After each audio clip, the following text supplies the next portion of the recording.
Let the hunt begin.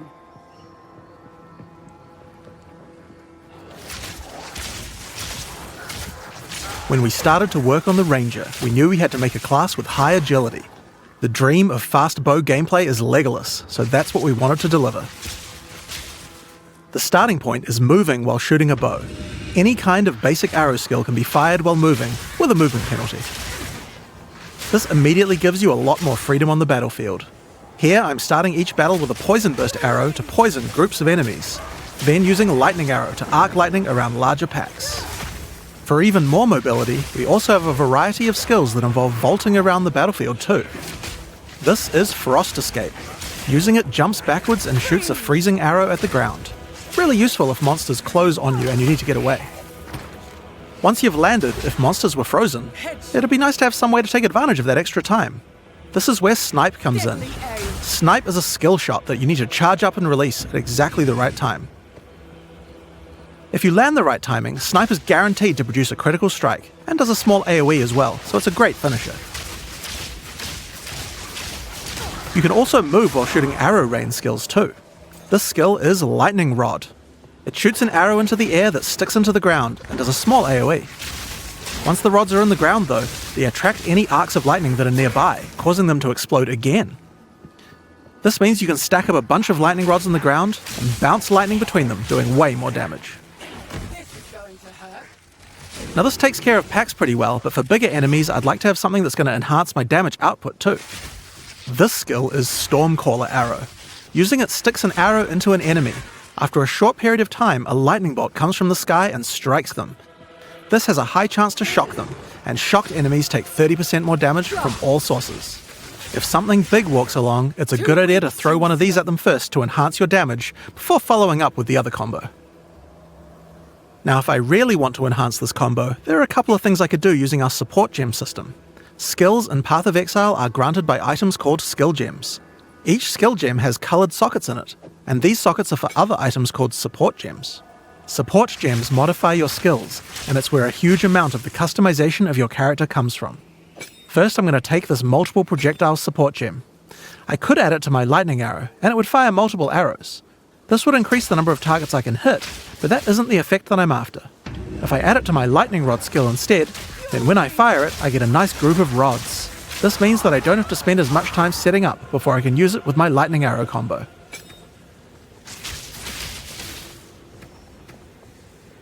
I might also add faster projectiles to make the lightning rods land faster too. Now next up I'm going to grab this chain support gem.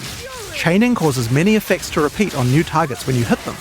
If I add it to my lightning arrow, it will cause the arcs that come out of lightning arrow to strike even more targets, rippling along my line of lightning rods for huge amounts of damage.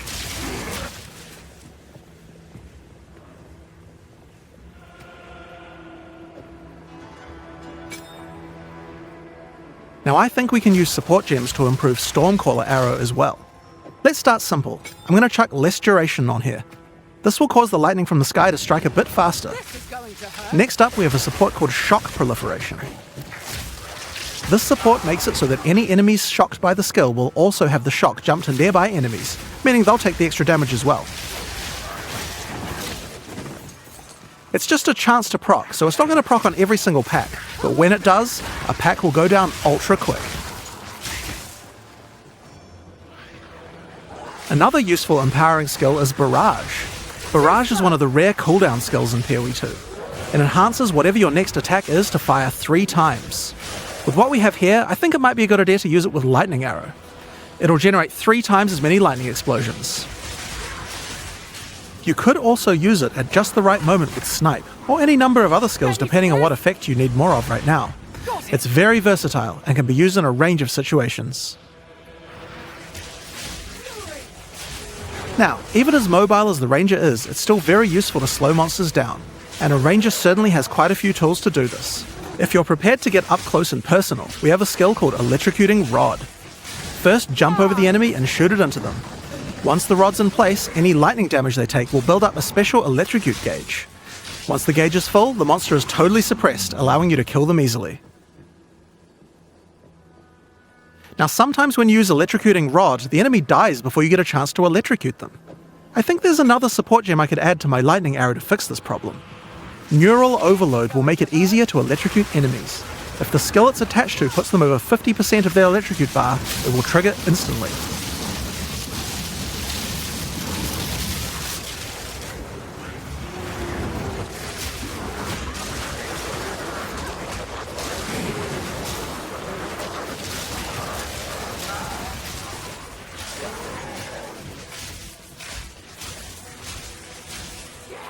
Now this skill works really well for suppressing a single large enemy, but I'd like to improve my crowd control ability for groups as well. I'm going to add a support gem called Frozen Nexus to my Frost Escape. This makes an area of chilled ground around frozen enemies. I'll also add Deep Freeze to it as well, which will make the freezes last a bit longer. Now when I use my Frost Escape on that front enemy, others nearby are slowed down.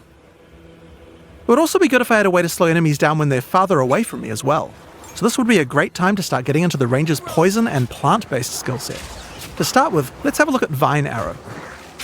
This skill fires an arrow into the air that creates a small plant where it lands. The plant sends out tendrils to nearby enemies, slowing them down and poisoning them. But it does have another function too. If the plant gets further poisoned, it transfers that poison to the monsters it's attached to.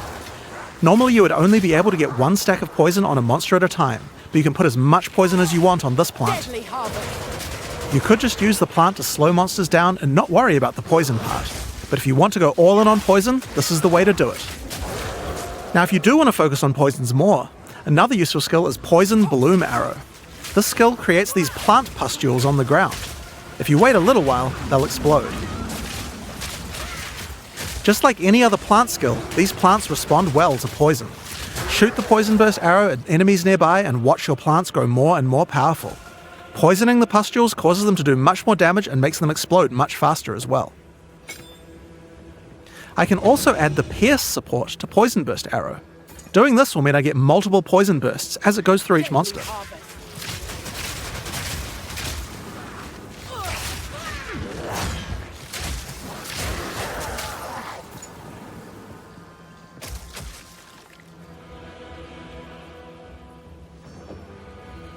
We also have another skill to make a nice environment for your plants to grow.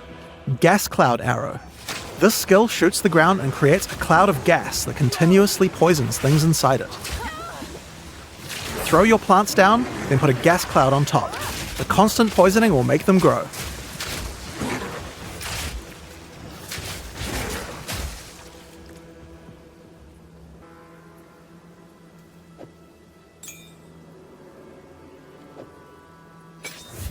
Another poison-related skill we have on the Ranger is called Plague Bearer. This is a reservation skill, meaning it uses Spirit. When I enable it, I get this counter that counts up whenever I apply poison to a monster. You can see the counter on the skill increasing as each new monster is poisoned. Now I'm going to fight these monsters and make sure to poison them as much as I can to build up the counter.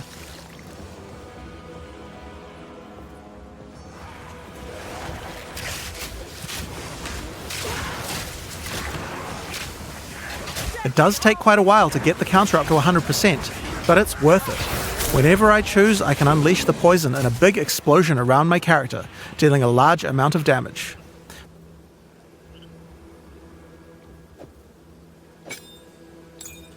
Now next up we have a classic, Rain of Arrows. It's simple. Shoot a bunch of arrows in the sky and they rain down for a short time. It's decent AoE and damage at long range. Now this skill doesn't last too long, but we can change that. It's time to introduce Frenzy Charges. Frenzy Charges are used for a variety of skills on the Ranger, but with Rain of Arrows they can be used to extend the duration. You're mine. How do we get some though? Here we have a skill called Sniper's Mark. Put it on an enemy and it will grant you a Frenzy Charge when you crit them. Now remember that Snipe skill from earlier? That skill guarantees a critical hit.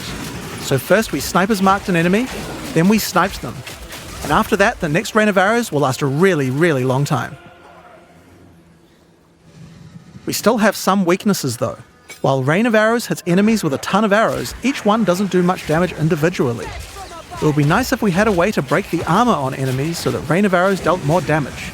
Thankfully, we have this Corrode Armor support gem, and we can put it on our Gas Cloud arrow. Corrode Armor causes poison to erode the armor on targets until it's all gone. This will significantly increase the damage that Rain of Arrows does against armored targets. Oh yeah, and one more thing about gas clouds. They can be detonated with explosions. I have an explosive arrow here. Let's check it out.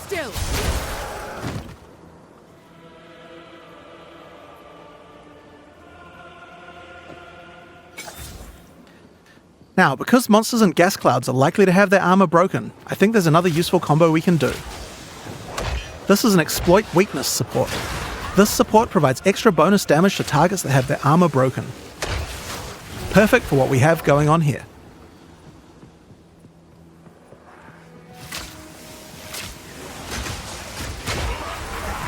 So, those are just some of the skills we have on the Ranger class in Path of Exile 2. Now that we've seen all these skills, let's see how well they do against a much tougher enemy. It's time to fight the boss of the temples, Thanos. Kitava's cursed madness never ends! Orius Radeon!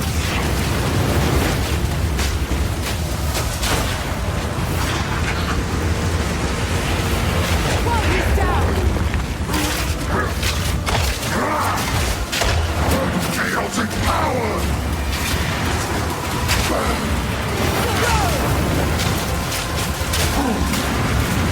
Exalted are the worthy! Stand still!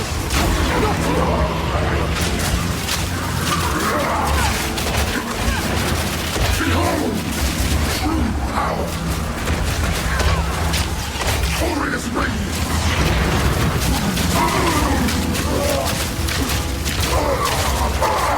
Exalted are the worthy!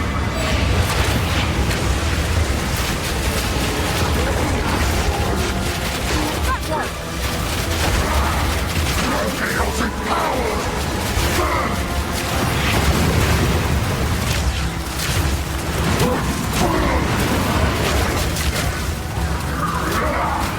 Chaotic power! Behold! True power!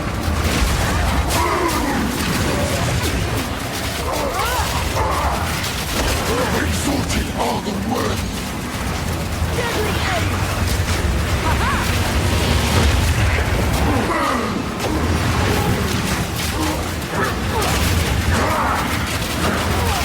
Divine blessing!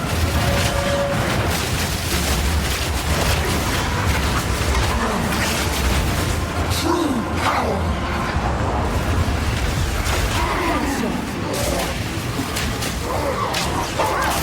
Exalted are the worthy! Blazing devotion!